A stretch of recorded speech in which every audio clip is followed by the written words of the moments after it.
Falo ainda sobre Moraes, desempenho dos brasileiros na Sul-Americana e na Libertadores bastante ruim, tem as últimas no mercado e muito mais. Fala aí pessoal, sou Jorge Nicola, bem-vindos a mais um vídeo do canal. Sempre bom ter vocês por aqui, sem perder tempo, só pedir para deixar like, se inscrever no canal e ativar as notificações. Já o Vasco da Gama está acertando com o atacante Wallace, 18 anos de idade, pertence ao Curitiba, o Coxa libera o atleta de graça e fica com 30% do valor de uma venda futura. Quero falar agora sobre o desempenho ruim dos brasileiros na primeira rodada de Libertadores e Sul-Americana. 10 dos 14 times já entraram em campo.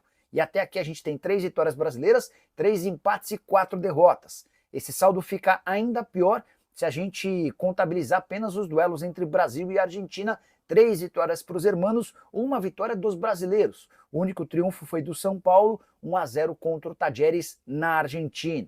Já as 3 derrotas de brasileiros, 2 delas em território brasileiro. Corinthians perdeu para o Huracan e o Fortaleza tomou 3-0 do Racing. A outra vitória dos argentinos, 1-0 do União Santa Fé contra o Cruzeiro lá na Argentina.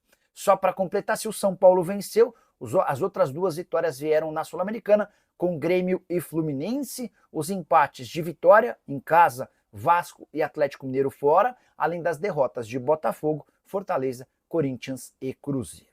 Nessa quinta-feira, 4 brasileiros entram em campo, com destaque para o jogo entre Bahia e Internacional, que estão no mesmo grupo. Hora de falar sobre Moraes, o atacante artilheiro do Campeonato Paranaense, com 8 gols em 16 jogos, pode pintar no Vasco. Fui o primeiro a contar para vocês no início da semana sobre alguns clubes brasileiros interessados nesse jogador que pertence ao Maringá e que de fato fez grande campeonato estadual, só 24 anos de idade. Quero trazer algumas atualizações. A única proposta oficial feita ao Maringá foi do Atlético Paranaense, oferta de empréstimo já descartada pelo Maringá. O Juventude, que era um dos interessados, já se retirou da disputa por entender que não vai conseguir chegar aos 5 milhões de reais pedidos pelo Maringá. A dupla Bavi, o Vasco e o Red Bull Bragantino fizeram sondagens ainda sem proposta. Depois do empate em 3-3 com o Melgar, lá no Peru, na estreia do Vasco na Copa Sul-Americana, o Marcelo Santana, que é o diretor executivo de futebol do clube, foi perguntado sobre o Moraes e respondeu que não é provável que o Vasco anuncie até 11 de abril, data final da janela de inscrições, qualquer reforço, mas o Vasco estava atento às possibilidades no mercado. Só para completar, registrar que o 3-3 contra o Melgar também voltou a irritar o torcedor cruzmaltino, especialmente em relação a Fábio Carille.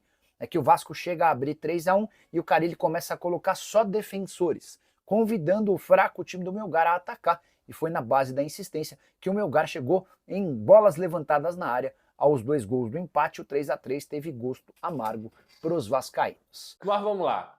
Cara, se qualquer vascaíno tivesse uma pergunta assim, olha, antes do jogo, o que você quer? Pelo menos um ponto lá na altitude, jogando na altitude contra o Melgar, estreia da Copa Sul-Americana, o Vasco voltando a uma competição.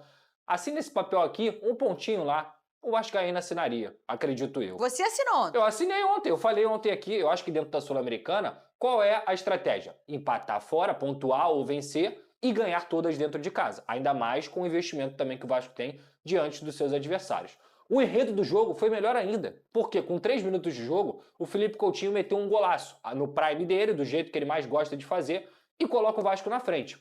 Aí beleza, o Vasco sofre um pênalti, naquele momento ali numa bobeira do Paulo Henrique. O Vasco, é muito importante citar isso, não dominou o jogo em momento algum. O Melgar foi o dominante durante toda a partida, tanto é que o Melgar teve 67% de posse de bola e 16 escanteios. O número de cruzamentos do Melgar foi 64, para ser mais exato, tá? Eles cruzaram a bola 64 vezes. E o Vasco, desde o início da partida, estava sofrendo no sistema defensivo, porque o Garré e o Nuno não estavam conseguindo acompanhar para poder fazer a dobra de marcação pelas laterais. Ou seja, o que estava acontecendo? Paulo Henrique e Lucas Piton sofrendo o tempo inteiro. Eles chegavam pelos lados, cruzavam a bola. Chegavam pelos lados, cruzavam a bola. Até que uma hora, depois de tanto ser bombardeado, eles chegaram pelo lado direito do Vasco da defesa, o Paulo Henrique fez um pênalti bobo. Perderam o pênalti. Sorte.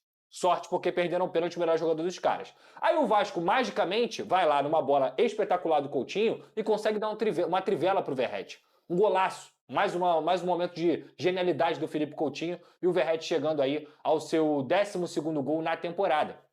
Com esse passe aí do Nuno. O Vasco toma o gol no primeiro tempo de uma bola aérea, totalmente bobeira. E no segundo tempo, olha só que beleza, o Carille ganha um gol de novo, 3-1 Vasco. Gente, o Vasco não jogou para fazer 3 gols, mas o Vasco conseguiu ser letal o suficiente para fazer 3 gols. O Melgar a todo momento continuou controlando a partida. Mesmo com 3-1 no placar, o que você faz? O Carille já volta, principalmente do intervalo, com as substituições feitas. Ele coloca o Ryan na direita e ele coloca também o Jair dentro da partida.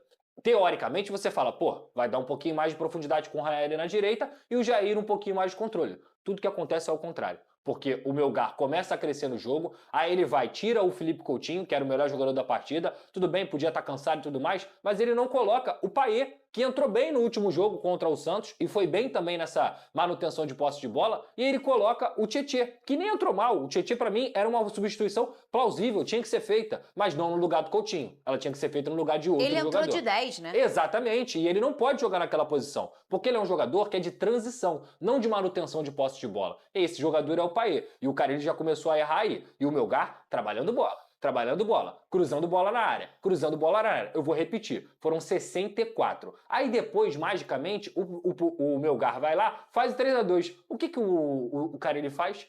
Troca o atacante que tinha feito 2 gols, o atacante que era referência, o atacante que era o cara que botava medo na defesa adversária, porque ele foi lá 2 vezes e fez 2 gols, ele tira esse cara com 3-2 e coloca um zagueiro. Um zagueiro que já não jogava há muito tempo, que era o Lucas Oliveira. O que aconteceu, meu amigo? O futebol, a bola pune. E vou repetir aqui o que eu falei. Não é só o cruzamento que aconteceu depois do cruzamento, não. O que o Vasco tinha que ter feito? Pressiona o portador da bola, não deixa cruzar. Não aconteceu isso. O Ryan ficou olhando, o Vasco entrou com o Adson também, o Adson não conseguiu fazer essa pressão. Teve uma bola para mim que foi muito característica, quando a defesa do Vasco isola, ela volta lá pro goleiro adversário, e aí o Vasco sabe o que faz? Fica encaixotado na defesa. Ele não sai para poder marcar, ele não sobe a linha, ninguém pressiona o portador da bola, e o Melgar vai lá e cruza de novo, até que em algum momento o Lucas Piton, que foi bombardeado o jogo inteiro, e na bola que ele acaba perdendo ali, na bola aérea defensiva, o Vasco toma um gol. Quem devia estar marcando o atacante do Melgar? O zagueiro que entrou. O zagueiro não estava marcando o atacante. 3-3, e aí na minha visão, com todo respeito, o time que faz 3-1, fora de casa, na altitude, com os jogadores que o Vasco tem, o Vasco tinha que ter furado a bola. E quando eu falo furar a bola, é manter a bola, é ter a bola para si, é não dar nenhum tipo de chance para o adversário de que ele acha que pode empatar o jogo. E o Vasco fez totalmente ao contrário, por conta da retranca do Carille, por conta da postura do time dele. Eu não sou um cara que vou ficar aqui fora Carille, não gosto disso, acho que é um início de trabalho ainda. O que aconteceu no Campeonato Carioca é só um laboratório. Agora, ontem, todo mundo que tem alguma crítica ao Carille teve toda a razão. Deixa eu botar aqui que a pessoa tá cobrando. Bota na conta de quem o empate? Carille. Bota na conta do Carille? Pode mandar? Pode. Vou enviar, tá bom? Então é isso aí, torcedor vascaíno. Quero sua opinião aí sobre esses 2 possíveis reforços pro Vascão da Gama. E também quero que você opine aí sobre o que o Pedrosa trouxe no programa do SBT, falando sobre o Fábio Carille, né? Que fica na conta dele aí. Esse empate do Vasco com sabor de derrota, porque o Vasco tinha plenas condições de vencer e não conseguiu vencer a estreia da Sul-Americana.